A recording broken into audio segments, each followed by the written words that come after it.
Jai Hind everyone. Today we will discuss the mock test number third. This mock test is based on the previous test which is related to Air Force X and Y group. We already discussed the test number first and test number second. If you want the PDF of this test, you can join our Telegram channel English by Sachin Tomar. और मैं ज़्यादा से ज़्यादा कोशिश करूँगा कि आपको easily वे में इनका डिस्कशन किया जाए। बट बच्चों, आप सभी को एक बात समझनी होगी कि पहले इन टेस्टों को ऑफलाइन आप खुद देकर देखिए, सेल्फ से कीजिए। उसके बाद एक आंसर की बनाइए अपने द्वारा और फिर इस आंसर की से मैच कीजिए। जहां पर आपको डाउट लगता है उस डाउट को सॉर्ट आउट कीजिए। इससे क्या होगा, आपका ज्यादा से ज्यादा बेनिफिट होने वाला है। तो इस तरीके से ये है बेस्ट टेक्निक हमारे मॉक टेस्ट सोल्व करने की। और ये कंप्लीट इंग्लिश का मॉक टेस्ट रहेगा जो डेडिकेटेड है एयरफोर्स एक्स और वाई ग्रुप के लिए, जिसमें हम 20 क्वेश्चन सोल्व करने वाले हैं। जिस पैटर्न पर आपका एग्जाम आता है उसी पैटर्न पर आपको ये टेस्ट देखने को मिलेंगे। देखिए, टेस्ट नंबर 1 और 2 कहाँ मिलेंगे, आपको डिस्क्रिप्शन में लिंक दिया हुआ है टेलीग्राम चैनल का। आप उसे टच कीजिए, क्लिक करके आप चैनल पर जाओगे, उसे ज्वाइन कर लेना। वहां पर आपको पीडीएफ, नोट्स और अपडेट जितनी भी होंगी सब वहीं पर अवेलेबल है। और वो कैब की अच्छी अच्छी ट्रिक्स अवेलेबल है, आप याद कर सकते हैं और अपनी तैयारी बूस्ट कर सकते हैं। वहीं पर आप इसी चैनल से जुड़कर सब्सक्राइब कर सकते हैं। और टॉप 100 सीरीज हो या फिर कमांडो सीरीज हो, सारा कंटेंट आपको इंग्लिश का इस चैनल से मिलने वाला है। यदि आप एयरफोर्स एक्स और वाई ग्रुप की तैयारी कर रहे हैं और आपका एग्जाम अपकमिंग मंथ में है, तो आप हमारे पर्सनल मेंटरशिप के प्रोग्राम से जुड़ सकते हैं जो फ्री ऑफ कॉस्ट है। बस आपको क्या करना पड़ता है कि आपको इस व्हाट्सएप नंबर पर मैसेज करना होगा और अपना डेडिकेशन दिखाना होगा कि यस सर, मैं आपके साथ तैयार हूं आगे की अपनी स्टडी को कंटिन्यू करने के लिए। इसमें क्या होता है कि आपको एक टास्क पीडीएफ वगैरह या फिर नोट्स और टास्क दिए जाते हैं वर्किंग के, कि इस तरीके से आप तैयारी कर सकते हैं। और यकीन मानना बच्चों, आपको बिल्कुल जीडी हो या फिर मेडिकल हो और लास्ट ज्वाइनिंग तक की ये मेंटरशिप रहने वाली है। तो टेंशन मत लेना, बस ये बात याद रखना कि जो चीज आपको इंस्ट्रक्शन की जाए उसे फॉलो करते जाना। एग्जाम निकालने की श्योरिटी मैं दे सकता हूँ अपने पास से 90%। बस उसका एक ही दायरा है या फिर एक ही चीज है, वो आप फॉलो करोगे जो इंस्ट्रक्शन दिए जाएंगे। चलिए बच्चों, आज का टेस्ट हम स्टार्ट करते हैं। हमारा first question, choose the appropriate article to fill the each blanks. हमें एक आर्टिकल सेलेक्ट करना होगा जो इस टेंस के अकॉर्डिंग सही है। तो ये ग्रामेटिकल पोर्शन होता है और मैंने आर्टिकल के लिए टॉप 100 भी एक क्लास ले रखी है, आप उसे कर सकते हैं। तो चलिए बच्चों, पढ़ते हैं। The cow is dash useful animal. आप सभी को पता है स्टूडेंट्स कि जो वोवेल साउंड देते हैं ना बच्चों, जो वोवेल साउंड देते हैं उससे पहले हम एन का यूज करते हैं, और जो कॉन्सोनेंट साउंड देते हैं उससे पहले हम ए का यूज करते हैं। तो यहाँ पर यू आ रहा है, यूजफुल। तो यू ये वाला सेंस दे रहा है, इस सेंस की वजह से हम यहाँ पर ए का यूज करेंगे। ए हमारा राइट आंसर होगा। Second question, yesterday he stayed in dash hotel. अब देखिए, होटल में भी किसका साउंड आ रहा है, एच का। तो एच एक कॉन्सोनेंट साउंड है, तो इस वजह से यहाँ पर भी क्या आएगा, अ होटल। और यदि ये होटल कोई स्पेसिफिक होता, यहाँ पर कोई होटल का नाम दिया होता, तब हम उससे पहले द का यूज करते, क्योंकि आप सभी को पता होगा कि द एक डिफाइनाइट आर्टिकल है और यहाँ पर डिफाइन नहीं किया गया कौन सा होटल। थर्ड क्वेश्चन, इससे पहले हम इंस्ट्रक्शन देखते हैं कि क्या पूछा गया। Choose the appropriate preposition to fill in each blanks. हमें एक प्रीपोजिशन सेलेक्ट करनी होगी इस ब्लैंक के लिए। तो क्वेश्चन क्या है, the train has been running dash 2 hours. बच्चों देखिए, सिंस और फोर का मैटर है यहाँ पर। आप सभी को पता होगा या ना पता हो तो मेरी क्लास देख लेना, कमांडो सीरीज में सिंस और फोर के लिए कराई है। उसमें क्या होता है कि फोर जो होता है एक पीरियड ऑफ टाइम शो करता है, पीरियड ऑफ टाइम या फिर ड्यूरेशन ऑफ टाइम। और जो सिंस होता है वो पॉइंट ऑफ टाइम को शो करता है, पॉइंट ऑफ टाइम। तो यहाँ से आप अंदाजा लगा सकते हैं कि ये जो 2 आवर्स था, ये आप मुझे बताओगे कि क्या ये पॉइंट ऑफ टाइम को रिप्रेजेंट कर रहा है? नहीं, हमें नहीं पता कौन से 2 आवर। बस इसने कहा है कि 2 घंटे हैं, तो 2 घंटे तो एक पीरियड हुआ ना, तो पीरियड के लिए हम यूज करेंगे 4 का। The train has been running for 2 hours. यदि ये बोलता कि फ्रॉम मतलब सिंस 10 ओ क्लॉक, तो इसका मतलब यहाँ पर इससे पहले सिंस आता। 2 पीएम, इसका मतलब इससे पहले सिंस आता, क्योंकि यहाँ पर एक पॉइंट ऑफ टाइम दिया हुआ है और पीरियड ऑफ टाइम के लिए क्या आ जाएगा, 4 आएगा। Fourth question, the cow lives dash grass. अब ओन, एट, इन या नो प्रीपोजिशन, तो हम लगाएंगे ओन।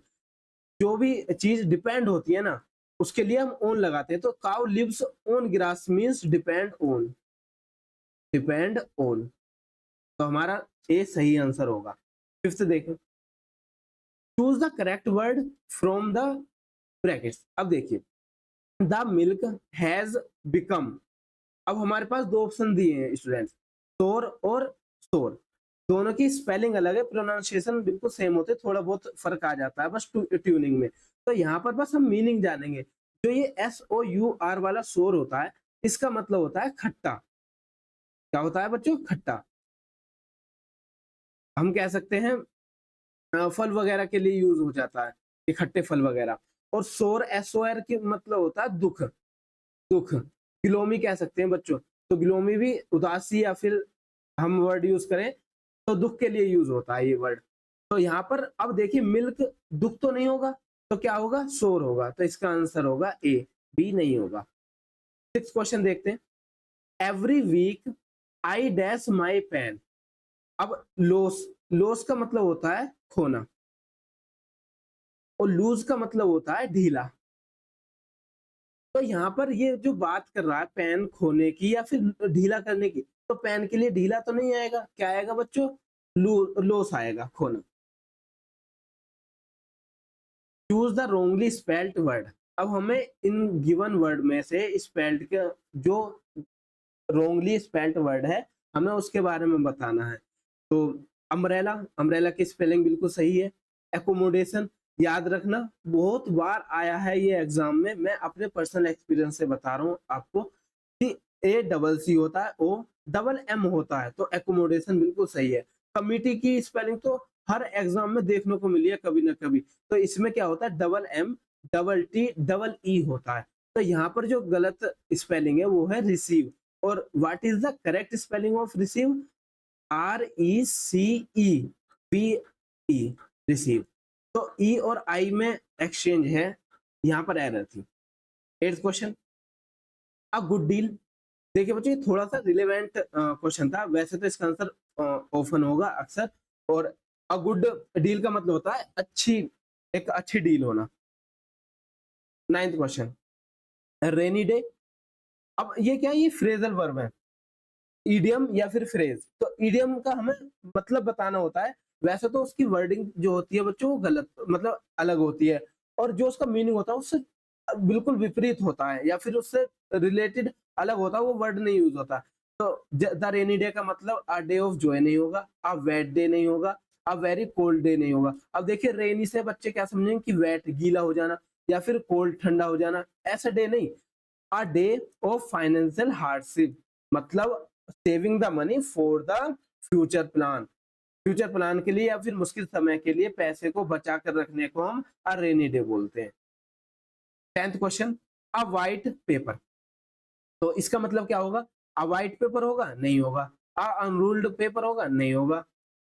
अ पेपर ओ टू राइट ऑन, नहीं होगा। तो इसका क्या आंसर आएगा, अ गवर्नमेंट रिपोर्ट। तो अ गवर्नमेंट रिपोर्ट को हम अ वाइट पेपर भी बोलते हैं बच्चों। अब देखिए, तुम खुद लगाइए कि यहाँ पर व्हाइट पेपर था बट मीनिंग आया गवर्नमेंट रिपोर्ट से, तो इस चीज का बहुत ध्यान रखना, बिल्कुल फैक्ट अलग होते हैं। चलिए, अब यहाँ पर पूछा गया है कि चूज द करेक्ट एंटोनिम्स। पहले मैं आप सभी बच्चों के लिए बता दूं जिनको ना पता हो, एंटोनिम्स का मतलब होता है अपोजिट वर्ड, एक अपोजिट मीनिंग, अपोजिट मीनिंग। ऐसा यहाँ पर वर्ड बताइए जो इस वर्ड का अपोजिट मीनिंग देता हो, इस वर्ड का अपोजिट मीनिंग देता हो, उसे हम एंटोनिम्स बोलते हैं। तो देखिए, फैक्ट का मतलब होता है तथ्य, जो यूनिवर्सली ट्रूथ हो, यूनिवर्सली ट्रूथ हो, उसे हम क्या कहते हैं, फैक्ट कहते हैं। वहीं पर अब हम ऑप्शन की तरफ आते हैं। ऑप्शन क्या है, फॉल्स। फॉल्स का मतलब होता है गलत, इनकरेक्ट। रियल का मतलब वास्तविक। फिक्शन और इमेजिनरी, इमेजिनरी का मतलब होता है हमारी कल्पना।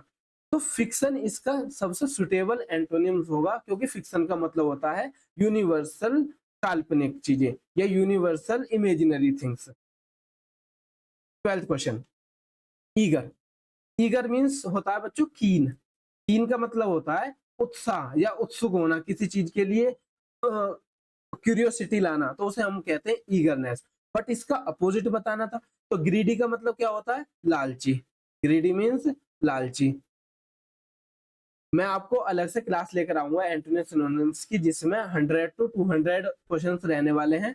तो आप इस चैनल को सब्सक्राइब कर लेना ताकि आने वाली क्लासेस की नोटिफिकेशन आपको मिलती रहे।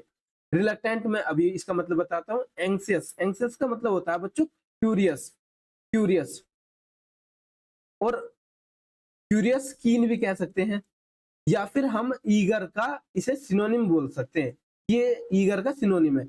अब आपको ये याद रखना कि एक ऑप्शन में यदि एंटोनिम्स पूछा है ना, तो उसका सिनोनिम्स भी दिया जाता है ताकि बच्चे कंफ्यूज हो और गलत लगा के आ जाए, इसलिए। और इंटरेस्टेड, इंटरेस्टेड आप जानते हो कि क्यूरियस होना, तो यहाँ पर जो सही आंसर होगा वो होगा रिलक्टेंट।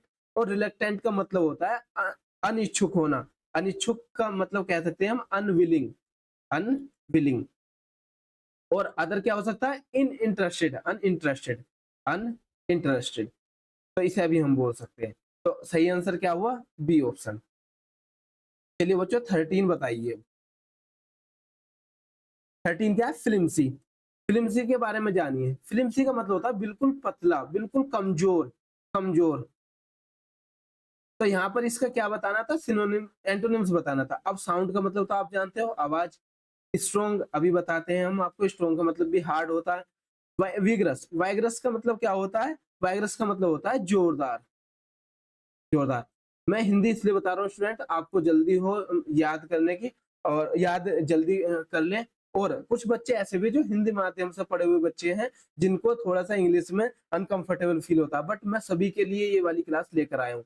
हम कह सकते हैं इंग्लिश में full of energy, full of energy.